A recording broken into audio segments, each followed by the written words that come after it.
اعوذ باللہ من الشیطان الرجیم بسم اللہ الرحمن الرحیم۔ ناظرین و سامعین السلام علیکم۔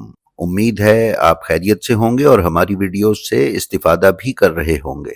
ناظرین و سامعین، اہل بیت علیہم السلام اور خصوصاً کربلا کو جس نے اپنے دل میں بسا لیا وہ ہدایت اور فلاح پا گیا۔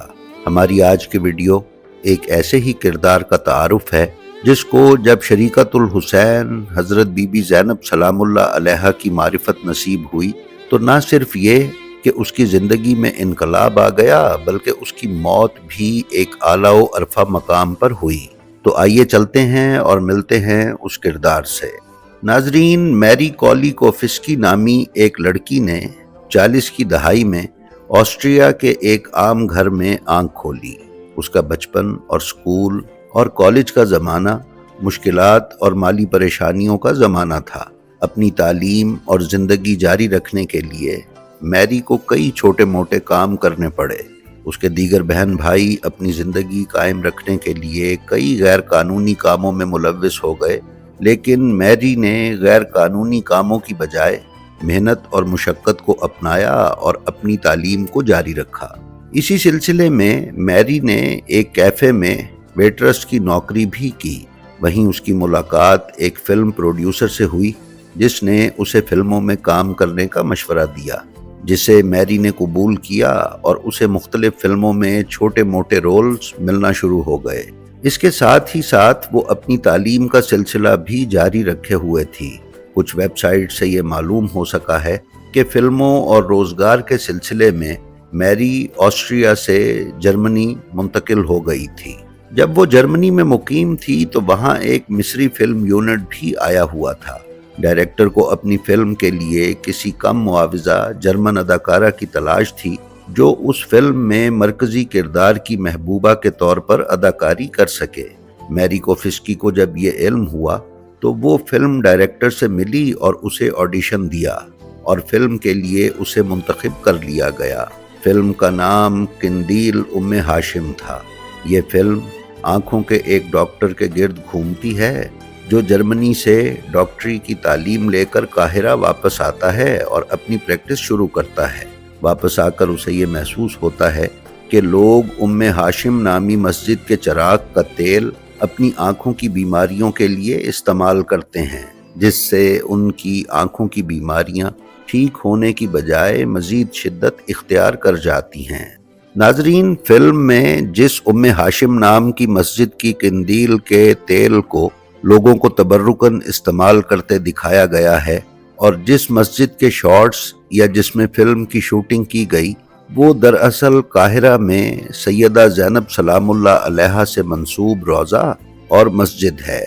فلم کے آغاز میں یہ دکھایا گیا کہ لوگ کس طرح سے مسجد کی دیواروں اور ذریح اقدس کو بوسے دے رہے ہیں اور مسجد کا خطیب انہیں ڈنڈے مار کر وہاں سے ہٹانے کی کوشش کر رہا ہے۔ ساتھ ہی دکھایا گیا ہے کہ احمد نامی ایک نوجوان جو فلم کا ہیرو ہے وہ لوگوں کی ام ہاشم مسجد کی قندیل کے تیل کے لیے عقیدت کو بغور مشاہدہ کرتا ہے اور تیل کے استعمال سے امراض ٹھیک ہونے کی بجائے مزید خراب ہونے پر پریشان ہے۔ اسی دوران اس کے گھر کی ایک لڑکی جو آنکھوں کے امراض میں مبتلا ہوتی ہے اس تیل کے استعمال سے اپنی بینائی کھو بیٹھتی ہے۔ احمد جو ڈاکٹری کے امتحان میں پاس ہو جاتا ہے وہ آنکھوں کے امراض کی اسپیشلائزیشن کے لیے جرمنی چلا جاتا ہے۔ وہاں اس کی ملاقات ایک لڑکی سے ہوتی ہے جو احمد کے عشق میں مبتلا ہو جاتی ہے۔ احمد جرمنی سے اسپیشلائزیشن کر کے واپس آتا ہے اور پھر لوگوں کا علاج کرتا ہے اور انہیں بتاتا ہے کہ یہ تیل تمہاری آنکھوں کی بینائی ختم کر رہا ہے۔ اس پر لوگ اسے زد و کوب بھی کرتے ہیں اور احمد کے گھر میں جس لڑکی کی بینائی چلی گئی ہے وہ بھی اس کی مخالفت کرتے ہیں۔ تاہم بعد میں انہیں یہ احساس ہوتا ہے کہ واقعی ان کا عقیدہ غلط تھا اور عقیدے کے چکر میں اپنی بیماریوں کو بگاڑنے کی بجائے میڈیکل سائنس سے ان کا علاج کروانا چاہیے۔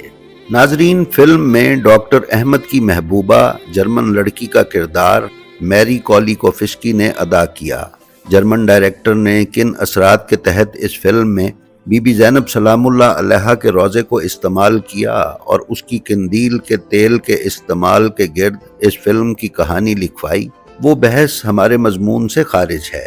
میری کولیکوفسکی کو جب اس فلم کا اسکرپٹ دیا گیا تو اس نے کریو ممبرز سے مسجد ام ہاشم کے بارے میں دریافت کیا تو اسے بتایا گیا کہ مسجد ام ہاشم ایک فرضی مسجد ہے، جبکہ اصل مسجد حضرت زینب سلام اللہ علیہا قاہرہ ہے۔ اس پر میری کوفسکی کی دلچسپی حضرت زینب سلام اللہ علیہا میں بڑھ گئی اور دل میں بی بی زینب عالیہ سلام اللہ علیہا کی طرف اس کی کشش پیدا ہوئی۔ اس نے اپنے کریو ممبر سے حضرت زینب سلام اللہ علیہا کے بارے میں دریافت کرنا شروع کیا۔ جب میری کو جناب زینب کبریٰ سلام اللہ علیہا کی حیات طیبہ اور کربلا میں اپنے بھائی کے لیے انتھک قربانیاں اور دربار یزید میں کربلا کا علم بلند کرنے اور کربلا کو زندہ رکھنے کے بارے میں کاوشوں کا بتایا گیا تو بی بی سلام اللہ علیہا کا فضل و کرم میری کوفسکی کے شامل حال ہوا اور اس نے عیسائیت سے اسلام کے دامن میں پناہ لینے کا فیصلہ کیا۔ فلم کی شوٹنگ ختم ہو گئی اور میری کو فلم کا معاوضہ مل گیا، تب اس کے دل میں اسلام کی طلب اور بھی بڑھ چکی تھی، لہٰذا اس نے فلم کے معاوضے سے قاہرہ جانے کے لیے ٹکٹ خریدا اور قاہرہ آ گئی۔ قاہرہ پہنچ کر وہ سب سے پہلے حضرت زینب سلام اللہ علیہا سے منسوب روضے اور مسجد میں گئی اور ضریح مقدس کی زیارت کی۔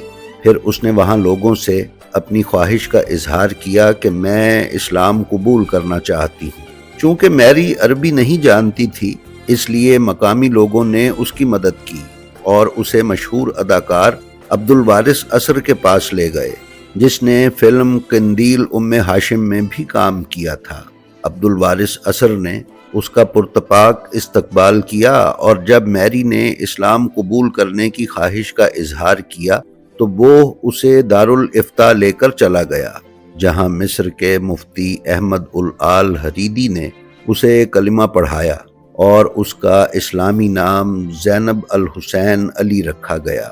ناظرین، اسلام قبول کرنے کے بعد زینب الحسین علی نے قرآن پاک کا جرمن ترجمہ پڑھنا شروع کیا۔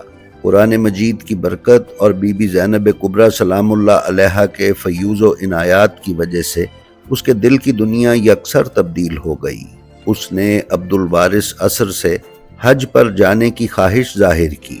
عبدالوارث نے اسے اپنے ایک جاننے والے محمد توفیق اور اس کی بیوی جو حج پر جا رہے تھے کے ساتھ حج پر جانے کا انتظام کر دیا۔ قاہرہ کے حاجی کیمپ میں زینب الحسین نے اپنا وقت حج کے مناسک سیکھنے میں گزارا اور آخرکار حج کے لیے روانہ ہو گئی۔ محمد توفیق کی اہلیہ، جس کے ساتھ زینب الحسین حج کرنے گئی تھی، بیان کرتی ہے کہ دوران حج زینب الحسین کو کوئی تھکاوٹ محسوس نہیں ہوئی اور وہ ہمیشہ ان سے آگے رہتی تھی۔ حج کے بعد یہ لوگ مدینہ منورہ چلے گئے اور جب روضہ رسول صلی اللہ علیہ وآلہ وسلم پر پہنچے تو زینب کا چہرہ چمکنے لگا۔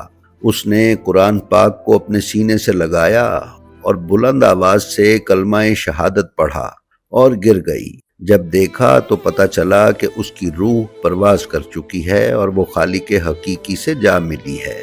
مذہبی اعتقادات کے خلاف بننے والی فلم قندیل ام ہاشم تو پتہ نہیں کتنے لوگوں کے مذہبی نظریات تبدیل کر سکی، لیکن یہ فلم اپنی ہیروئن کو حضرت زینب کبریٰ سلام اللہ علیہا کے فضل و کرم اور شفاعت سے ضرور مالا مال کر گئی۔ ہماری دعا ہے کہ ہم سب کو روز قیامت اور قبر میں ان ہستیوں کی شفاعت نصیب ہو، آمین ثم آمین۔ ناظرین معظم، قاہرہ مصر میں موجود بی بی زینب کبریٰ سلام اللہ علیہا سے منسوب روضے پر ایک مفصل ویڈیو ہم جلد آپ کی خدمت میں پیش کریں گے۔ جی تو یہ تھی ہماری آج کی ویڈیو، ہمیں امید ہے یہ آپ کو پسند آئی ہوگی۔ اگر آپ ہمارے چینل بلینڈ آف ہسٹری پر نئے ہیں تو ہم آپ سے گزارش کرتے ہیں کہ برائے مہربانی اسے سبسکرائب کر لیں اور اس کے بیل آئیکن پر کلک کر کے آل نوٹیفیکیشنز کی سیٹنگ کا انتخاب کر لیں تاکہ آپ اس پر پیش کی جانے والی کسی بھی ویڈیو سے محروم نہ رہ سکیں۔ اس کے ساتھ ہی ساتھ ہماری جو ویڈیو بھی آپ کو پسند آئے اس کا لنک اپنے حلقہ احباب میں شیئر کر کے علوم محمد و آل محمد علیہ السلام کی ترویج و اشاعت میں حصہ دار بنیں، اپنا اور اپنے متعلقین کا بے حد خیال رکھیں اور خلق خدا میں آسانیاں تقسیم کرتے رہیں۔ خدا آپ کا حامی و ناصر ہو۔ السلام علیکم۔